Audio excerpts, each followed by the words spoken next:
Look in the mirror, scream self-love. Look in the mirror, scream self-love. Self-love, kill your demons. Self-love, heal your heart. Self-love, give you confidence. The confidence that you need, it kill you all your insecurities, Self-love. What's good, everybody? It's Dr. Tuepenz, one half of the Juice Group, live and direct on the corner, getting it in like I always do. Anyway, today I want to talk to you some more, just not only about my book, but also about not the war on crime, but the war on literacy.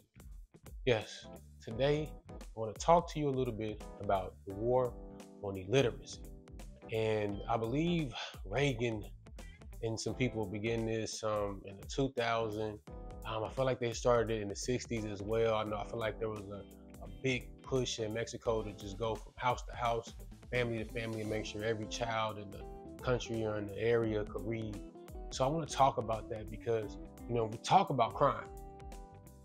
Something I'm very familiar with, not as a criminal, but just from living experiences.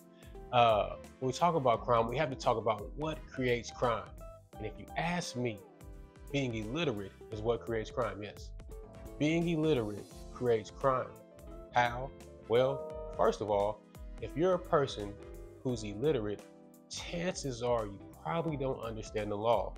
So because you don't understand the laws, you don't understand the most important part about the laws: consequences. You see, when you don't understand the laws, the consequences of a law, you increase your likelihood of breaking it. Now, I say this laughingly or jokingly, but it's no joking matter. I laugh because it's the truth, and the truth is hilarious. Almost makes me think God is a comedian. But anyway, yes, being illiterate makes it where you can't understand the law. When you're illiterate, you don't understand words. So, when somebody's communicating with you, you don't know how to communicate back with them. You're not able to form sentences. And I would say in this aspect of not being able to understand words, you're not able to understand how you feel. You can't describe how you feel. So in turn, you become engulfed in those feelings that you don't understand and know what to do with them. And then you go out there and you commit a crime. Most times in those cases, it's a violent crime. That's another topic at another situation at another time that we're not even going to talk about. And that's a slight tangent. But mother no say, oh yes. So if you can't communicate because you can't understand, then what's going to end up happening is you're going to miscommunicate certain situations, or especially comments made to you when somebody else is communicating with you. I know for a fact that I'm not the only person on this earth that's heard somebody say, "What you say?" Y'all know what that means? Everybody knows what that means when somebody be like, "What you say?" If that's aggressive, it's like, what do you mean what I say? You didn't hear what I said. I'm speaking English to you. If you speak English and I speak English and I'm standing within at least 10 to 12 feet of you and you looking at me and we've already been exchanging 2 and 4 in conversation, you heard what I said. So either it's one or two things, maybe three. Either you're illiterate, for some reason you weren't paying attention, or you're just angry and you want to fight because you're illiterate.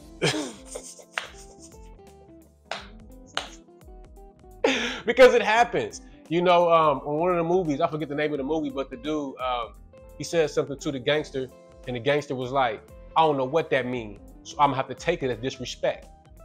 Now you're being condescending. See, you've been warned, all right? Let's move forward amicably. Okay, well, check this out. First of all, you're throwing too many big words at me. Okay, now, because I don't understand them, I'm gonna take them as disrespect. Watch your mouth and help me with the sale. Okay, see? See, now you found yourself a nigga. You were looking for a nigga? Nigga here now, see? Okay. Today's forecast, dark and... You see what I'm saying? Like, that happens in real life. Misunderstandings, miscommunications. Those type of things happen, and that's why we're against literacy. That's why we're against illiteracy, excuse me. We are fighting the war against illiteracy, and we're looking to connect legacy and literacy. Have a legacy of literacy, a living legacy of literacy. 3 L's, maybe 2. We're going to connect legacy and literacy though. Just making it something that you take pride in. We live in America, and it's not the best country on earth. I have to admit that, but it's a place where you can kind of read freely. They have free libraries with free books that, I mean, if you've been, I don't know if you've been to a library lately. I go usually every week with my son, and they have books. There are people that have free books everywhere where you could get. You go in Oklahoma City, if you go to the Santa Fe Club, I know when they're having a kids league, they got like a bookshelf with just a bunch of free books. I feel like my kid is the only one who's taking books from that free bookshelf. But being literate is very important, because being illiterate creates crime, it creates poverty, and it creates trouble. So, you know, yeah, I know I laughed a lot on this, but I'm dead serious. Don't be illiterate. And while you're sitting there not being illiterate, subscribe, like, share. All right, and stay safe by staying dangerous. And until the next time, we'll see you on the corner. And my people, them, what we do. Don't play no games with me, you heard? Hey. Oh, and don't forget the books, 21 Things I Learned from Malcolm, man. Check it out, man. It's hot fire.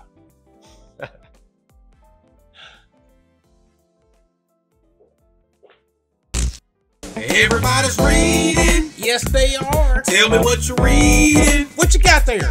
Everybody's reading today. Turned up. Everybody's reading. Yes, they is. Tell me what you're reading. What you reading on? Everybody's reading today. Ooh. Let me tell you about reading. Let me tell you. Yeah, look in the mirror, scream self-love. Look in the mirror, scream self-love. Self-love, kill your demons. Self-love, heal your heart. Self-love, give you confidence. The confidence that you need, it kills you all your insecurities, Self-love.